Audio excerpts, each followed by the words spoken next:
যুদ্ধ স্থায়ী বন্ধসহ জানিয়েছে ১৪ দাবি দেওয়া। আশেপাশের দেশে থাকা মার্কিন সেনাদের সরে যাওয়ার শর্ত ইরানের। যুক্তরাষ্ট্রের সঙ্গে যুদ্ধ বন্ধে নতুন করে সংশোধিত প্রস্তাব দিয়েছে ইরান।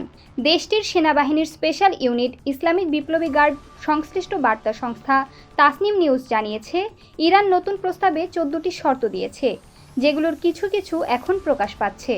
এর মধ্যে অন্যতম একটি হলো ইরানের আশেপাশে থাকা দেশগুলো থেকে মার্কিন সেনাদের সরে যেতে হবে। ইরানের ১৪ দফার প্রস্তাব পাওয়ার কথা স্বীকার করেছেন যুক্তরাষ্ট্রের প্রেসিডেন্ট ডোনাল্ড ট্রাম্প। তবে তিনি সন্দেহ প্রকাশ করেছেন এই প্রস্তাব থেকে ইতিবাচক কিছু হবে কিনা। তাসনিম নিউজের প্রতিবেদনে বলা হয়েছে, ইরান পাকিস্তানের মধ্যস্থতাকারীদের মাধ্যমে প্রস্তাবটি পাঠিয়েছে। এতে লেবানন সহ সব ফ্রন্টে যুদ্ধ বন্ধের আহ্বান জানানো হয়েছে।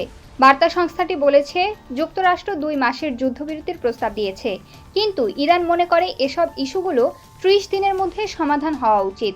এছাড়া দেশটি যুদ্ধবিরতি বৃদ্ধির বদলে যুদ্ধ পুরোপুরি বন্ধ হওয়ার দিকে মনোযোগ দিতে বলেছে। তাসনিম নিউজ আরও জানিয়েছে, যুক্তরাষ্ট্র ইরানকে ৯ দফার একটি প্রস্তাব দেয়, এর জবাবে ইরান ১৪ দফার প্রস্তাব দেয়। এতে বলা হয়েছে, তাদের গ্যারান্টি দিতে হবে যুক্তরাষ্ট্র আর সামরিক আগ্রাসন চালাবে না এবং ইরানের আশেপাশের দেশে থাকা সেনাদের প্রত্যাহার করে নেবে।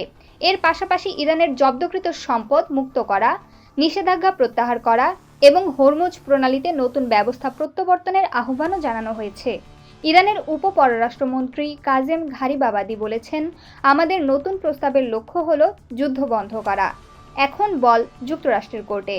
তাদের সিদ্ধান্ত নিতে হবে কূটনৈতিক পথে আগাবে নাকি সহিংসতার দিকে আগাবে।